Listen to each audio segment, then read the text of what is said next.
Hai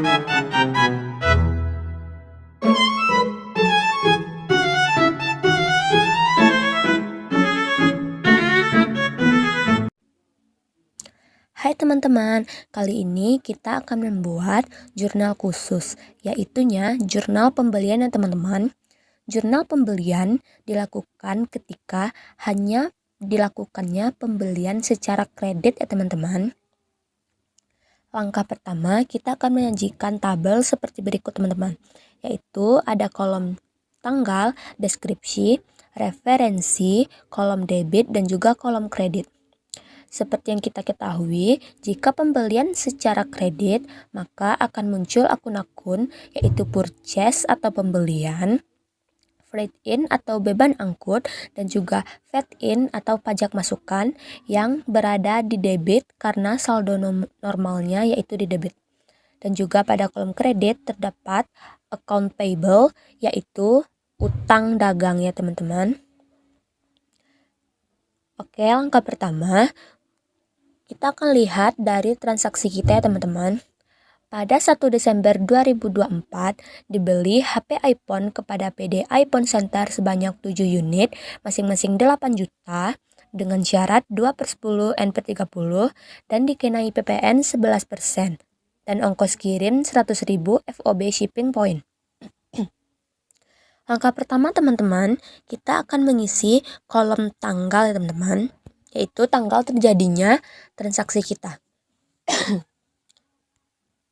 Yaitunya tanggal 1. Pada kolom description, kita akan mengisi nama toko tempat kita melakukan pembelian barang dagang tersebut ya teman-teman. Yaitunya PD iPhone Center. Nah, pada kolom referensi teman-teman, kita akan mengisinya nanti ya teman-teman, mengisinya dengan tanda centang jika sudah diposting kepada buku besar pembantu. Selanjutnya, kita akan mengisi kolom purchase, yaitu dengan cara jumlah unit barang kita kalikan dengan harga per masing-masing barang yang kita beli teman-teman, yaitu 7 unit dikalikan dengan 8 juta.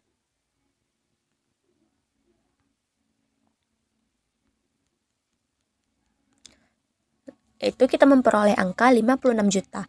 Lalu pada kolom freight in kita akan mengisikan nominal ongkos kirimnya teman-teman, yaitu 100.000. Nah, pada kolom VAT in atau pajak masukan, kita akan mencari pajaknya, yaitu pajaknya 11%. Dengan cara pembelian kita kalikan dengan 11%. Maka didapat hasil 6.160.000 ya teman-teman.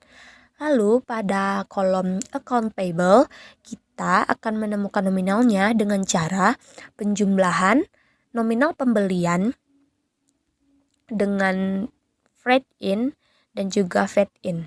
Maka hasil ketiga-tiga tersebut akan diperoleh utang yang harus kita bayarkan ya teman-teman. Lalu kita akan masuk ke rekapitulasi. Rekapitulasi adalah tempat di mana pemisahan akun-akun debit dan juga kredit sesuai nomor akun dan juga nominalnya teman-teman. Aku kasih contoh satu. Contohnya kita akan membuat VAT in yaitu dengan nomor akun 116. Nah, nominalnya kita ambil dari atas saja teman-teman.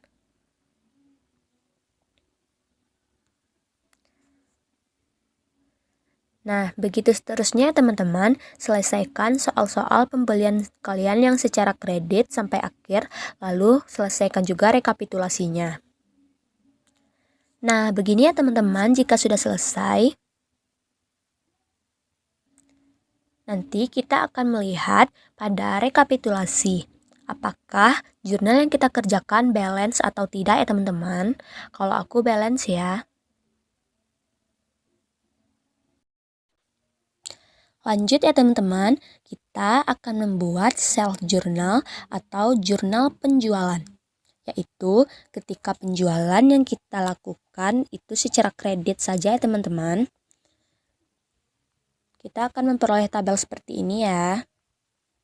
Yaitu pada kolom kredit terdapat akun penjualan atau sales dan juga akun fade out atau pajak keluaran ya teman-teman yang bersaldo normal di kredit. Dan juga di debit ada account receivable atau piutang.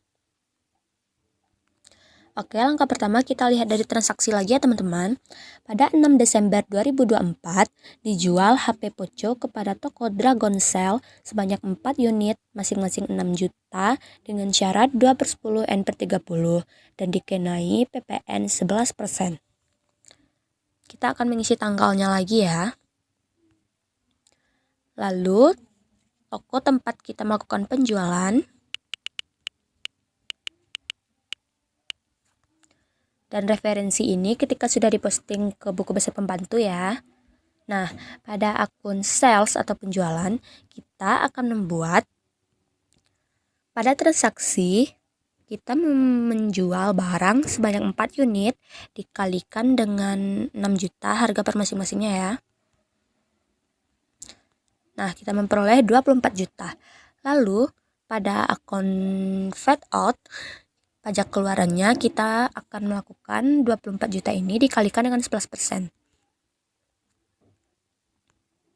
Nah, lalu account receivable atau piutang yang kita peroleh akan kita dapatkan dari jumlah sales ditambah dengan jumlah pajak keluaran. Nah, lakukan sampai transaksi habis ya teman-teman dan juga rekapitulasinya. Oke teman-teman, ini aku sudah selesai ya. Dan jangan lupa lihat di rekapitulasinya apakah jurnal yang kita kerjakan balance atau tidak. Lanjut teman-teman, sekarang kita akan membuat cash payment journal atau jurnal pengeluaran kas. Jurnal ini digunakan hanya untuk pembayaran utang, pembayaran beban-beban, dan juga pembelian secara tunai ya teman-teman. Intinya yang berhubungan dengan kas keluar. Oke, kita akan menyajikan tabel seperti berikut, yaitu pada kolom debit terdapat pembelian, utang, pajak masukan, beban angkut, dan juga miscellaneous. Miscellaneous digunakan untuk saat kita melakukan pembayaran beban-beban ya teman-teman, karena tidak mungkin kan kita buat tabel untuk beban-beban satu persatu. Miscellaneous ini dapat diisi jika akun yang kita gunakan itu jarang digunakan ya teman-teman. Lalu kita dapat mengisinya di miscellaneous ini. Dan juga pada kolom kredit ada cash dan juga purchase discount. Oke, kita akan melakukan entry jurnalnya teman-teman. Langkah pertama, kita dapat melihat dari transaksi.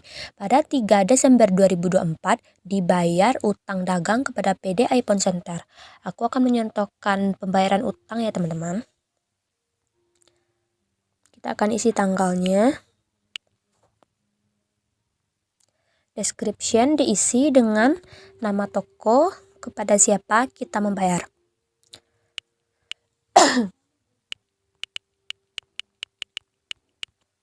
Referensi kita isi nanti dengan tanda centang jika sudah diposting ke buku besar pembantu ya. Lalu pada kolom account payable, karena kita membayar utang, maka account payable ya teman-teman. Dari transaksi, aku membayar utang sebesar 48 juta ya.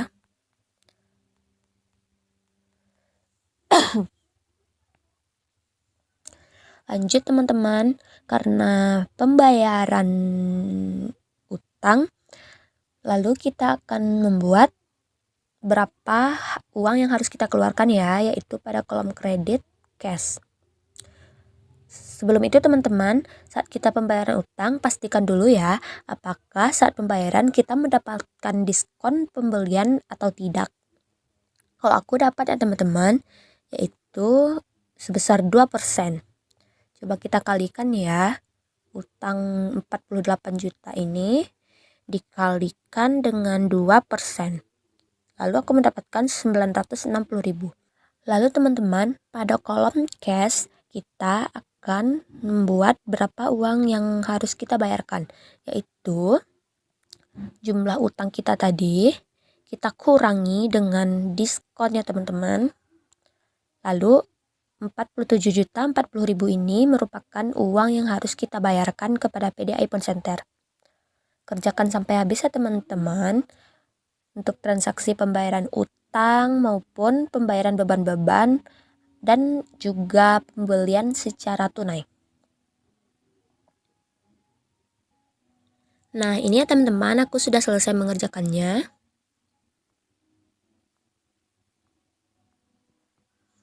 Nah, di sini ya beban-bebannya. Jangan lupa lihat di rekapitulasi apakah jurnal yang kita kerjakan balance atau tidak.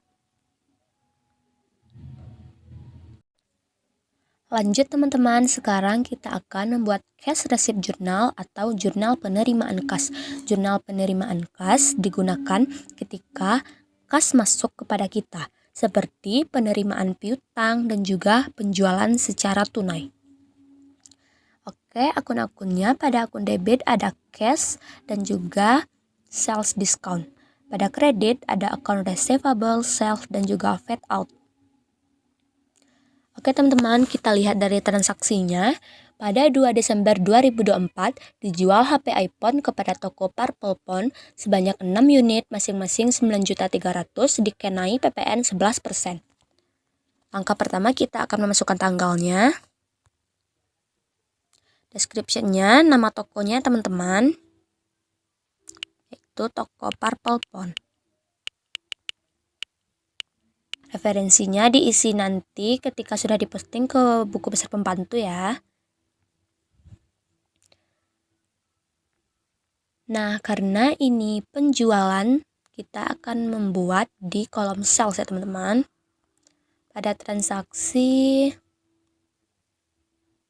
6 unit, masing-masing 9.300.000 ya teman-teman. 6 unit dikalikan 9.300.000. Nah, didapat hasil segini ya teman-teman. Lalu kita akan memberi pajak keluarannya, yaitu dengan mengalihkan 11%. Nah, berikutnya teman-teman, kita sudah memperoleh penjualan dan juga pajaknya. Lalu penjualan juga pajaknya kita tambahkan, lalu kita buat di kolom cash.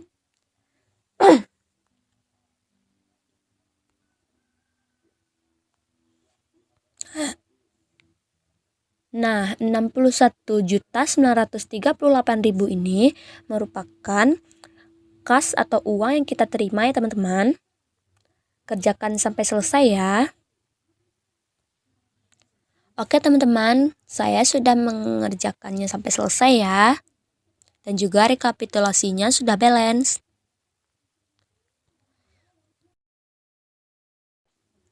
Lanjut teman-teman, sekarang kita akan membuat general journal atau jurnal umum, atau yang sering disebut juga dengan memorial journal. Jurnal umum ini biasanya digunakan untuk retur pembelian secara kredit maupun tunai dan juga retur penjualan secara kredit maupun tunai ya teman-teman. Nah, sekarang aku akan contohkan. Kita lihat transaksinya. Pada 2 Desember 2024, dikirim kembali HP iPhone yang telah dibeli pada PD iPhone Center sebanyak 1 unit karena rusak.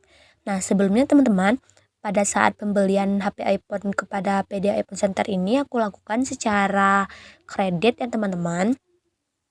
Nah, maka untuk mengentry jurnalnya kita akan memasukkan tanggal dulu. Description-nya kita isi dengan akun-akunnya. Karena aku membayar utang yang dimana pembeliannya dilakukan secara kredit, maka akan berpengaruh kepada utang aku ya teman-teman. Maka kita akan membuat account payable.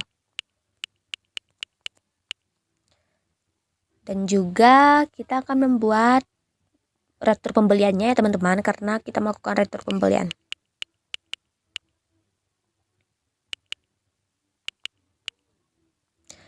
Dan tidak lupa juga pajaknya teman-teman. Nah, sekarang kita akan mencari nominalnya. Karena kita meretur pembelian sebanyak 1 unit. Seperti yang kita ketahui, 1 unitnya yaitu dengan harga 8 juta ya teman-teman.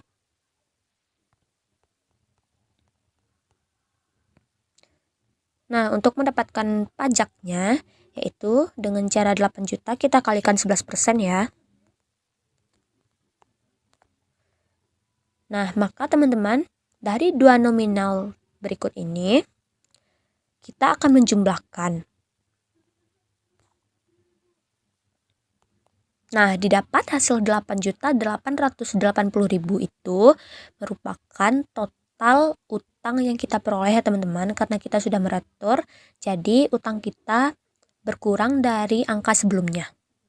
Kerjakan sampai habis ya teman-teman. Nah, ini aku sudah selesai teman-teman mengerjakan general journalnya. Jangan lupa cek ya balance atau tidaknya. Lanjut ya teman-teman, sekarang kita akan membuat buku besar pembantu piutang atau yang bisa disebut dengan account receivable subsidiary ledger ya teman-teman.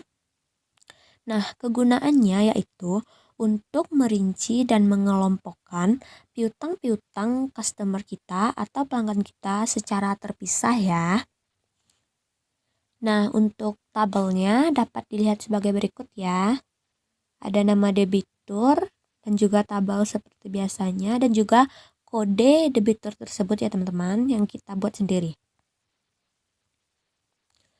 Untuk langkahnya seperti yang kita ketahui, ini kan membantu piutang ya.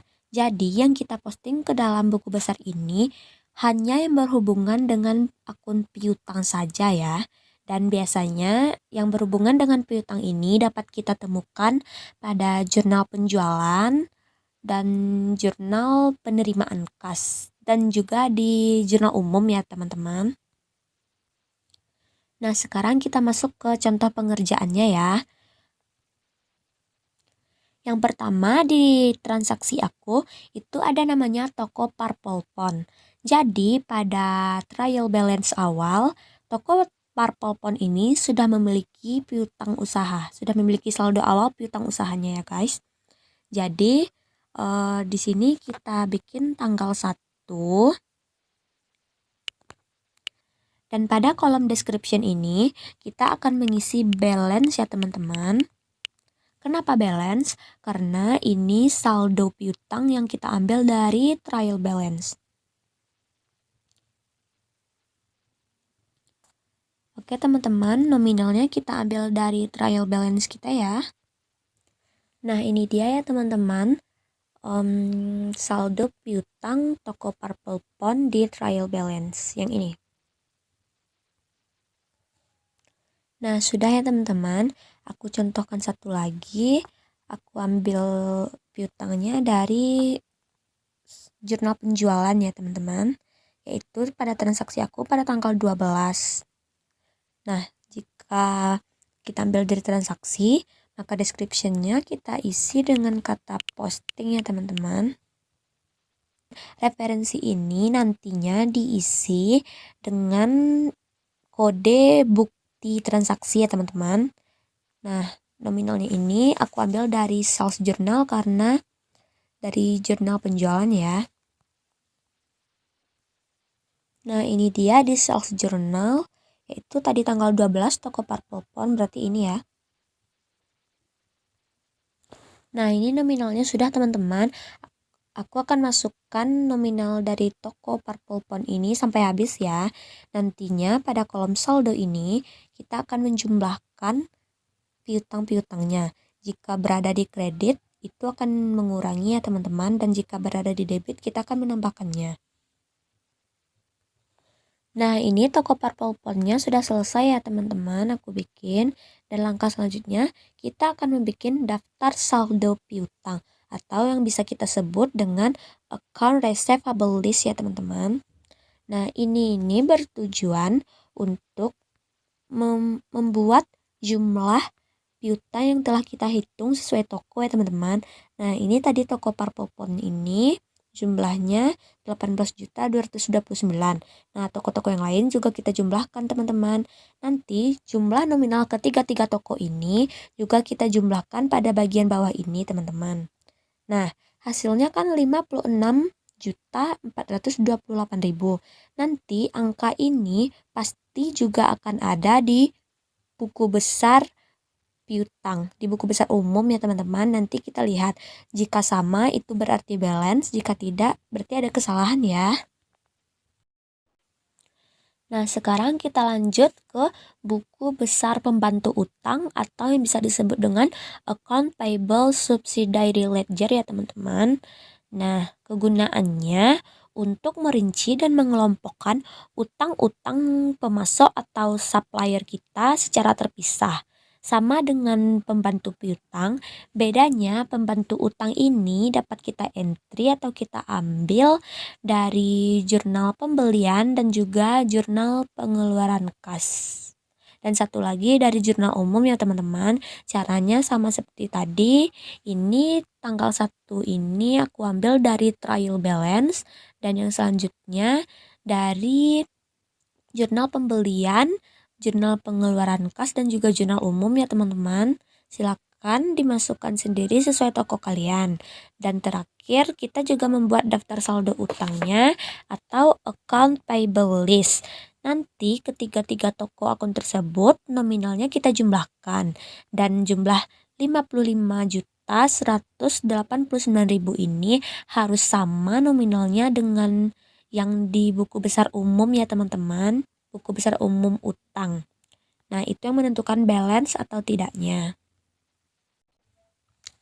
Nah, sekarang teman-teman, kita akan coba menghitung persediaan ya teman-teman. Apa sih gunanya?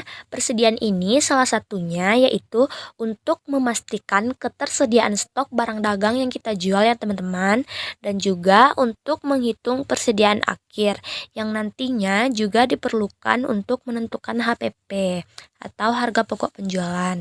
Nah, pada usaha dagang yang kita lakukan ini, aku kan menjual handphone ya, dengan berbagai merek HP tertentu. Dan untuk menghitung persediaan ini, aku akan cobakan pada merek iPhone ya teman-teman. Nah, pertama-tama kita akan melakukan pencatatan pembelian ya teman-teman. Sebelum itu, pasti kita memiliki persediaan awal ketersediaan barang dagang pada trial balance. Nah, pada barang iPhone ini persediaan awal di trial balance aku itu ada 35 juta. 35 juta itu yaitu dengan 5 unit barang dengan harga per masing-masingnya 7 juta. Maka didapatkan persediaan awal itu 35 juta. Nah, lalu baru kita akan mengentri data-data pembelian iPhone ini ya teman-teman. Nah, setelah melakukan pengentrian pembelian ini, kita juga diminta untuk mencatat retur pembeliannya ya teman-teman. Retur pembeliannya dapat dilihat yang ini ya. Jika retur pembelian itu diberi dengan tanda minus. Dan selanjutnya kita juga akan mencatat beban angkut pembelian yang juga ada di sebelah sini, aku masukkannya teman-teman. Nah, selanjutnya pembelian, retur ataupun ongkos ini akan kita jumlahkan ya. Contohnya pembelian 7 unit ini dikalikan dengan harga per masing-masing unitnya 8 juta, maka diperoleh angka 56 juta. Nah, untuk yang retur ini juga begitu teman-teman. Bedanya kita akan mengasih tanda minus ataupun kurung untuk menentukan retur itu akan mengurangi pembelian kita. Nah, begini teman-teman, contohnya minus 8 juta. Nah, teman-teman, setelah kita tambahkan, kita jumlahkan semuanya tadi ya teman-teman, dan juga sudah dijumlahkan dengan ongkos kirimnya, lalu kita akan menjumlahkan per unitnya ini dulu teman-teman. Nah, jumlah per unit ini maupun dengan retur, aku dapat menjumlahkannya dan mendapatkan angka 21. Nah, ininya juga dijumlahkan teman-teman. Total harganya ya teman-teman didapatkan 140.000. Nah, langkah selanjutnya pembelian kan sudah kita catat ya teman-teman. Langkah selanjutnya kita akan mencatat penjualan ya teman-teman. Sama seperti pembelian, penjualan ini juga dicatat ya teman-teman. Khusus pembelian HP iPhone, kita akan catat ke sini dan juga returnya. Nah, kita juga akan menjumlahkan seperti yang di atas, menjumlahkan unitnya dan menghitung totalnya dan juga menjumlahkan totalnya itu. Nah, di sini kita akan mencoba menghitung persediaan menggunakan metode FIFO. Apa itu FIFO? FIFO yaitu singkatan dari first in, first out. Artinya, teman-teman, barang yang pertama masuk, barang itu juga yang pertama keluar. Pertama masuk, pertama keluar ya, teman-teman. Nah, untuk caranya, teman-teman, total unit pembelian ini yang 21 ini kita kurangkan dengan total unit penjualan yang 11 ini. Maka kita akan mendapatkan 10 kan teman-teman. Jadi pada metode FIFO ini kita akan mengambil data itu atau pembelian itu dari bawah ya teman-teman, dari pembelian dari bawah. Yaitunya dari tanggal bawah sampai tanggal atas dengan syarat jika sudah mencukupi nominal yang dibutuhkan antara selisih pembelian dan juga penjualannya, yaitu yang kita butuhkan 10 ya teman-teman. Nah, bisa dilihat nih teman-teman. Pertama kan aku bilangnya dari bawah.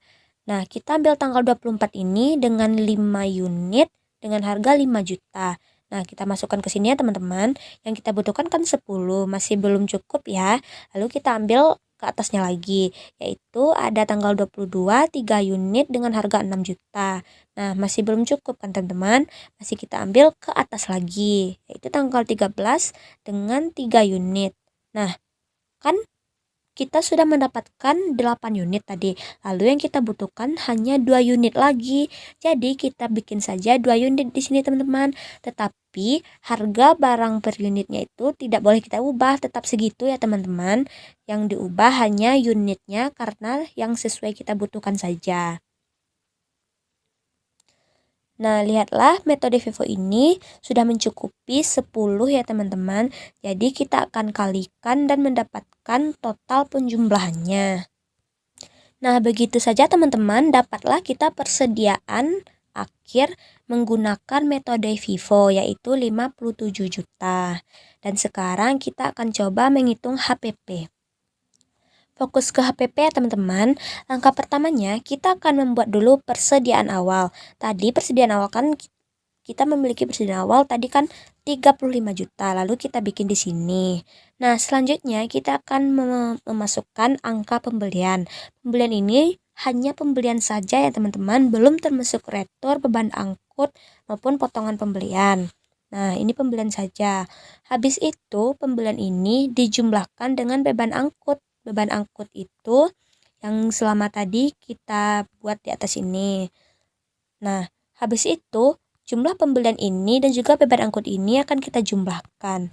Maka didapat hasil 120.400.000.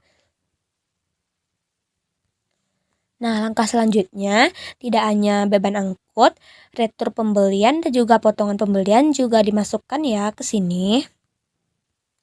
Seperti yang kita tahu, kita mendapatkan angka retur pembelian di angka 15 juta dan potongan pembelian 960 juta. Nah, retur pembelian dan potongan pembelian ini juga kita jumlahkan dan diletakkan di sini ya.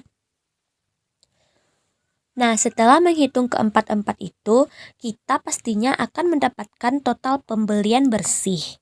Yang ini dikurangi dengan ini. Lalu kita dapat 104.440.000. Nah, selanjutnya kita akan mencari barang yang tersedia untuk dijual. Gimana sih caranya? Barang yang tersedia untuk dijual ini akan kita dapatkan dari persediaan awal kita ini dijumlahkan dengan pembelian bersih yang kita cari tadi. Nah, dapatlah barang yang tersedia untuk dijual. Nah, langsung saja kita akan mencari HPP. Gimana sih mencari HPP-nya setelah kita menghitung-hitung ini? Yaitu dengan cara Barang yang tersedia untuk dijual yang tadi ini kita kurangi dengan persediaan akhir yang kita cari dengan metode Vivo tadi ya yang 57 juta. Nah, kita kurangkanlah barang tersedia untuk dijual dengan persediaan akhir. Maka setelah dikurangkan, dapatlah HPP-nya 196.440.000.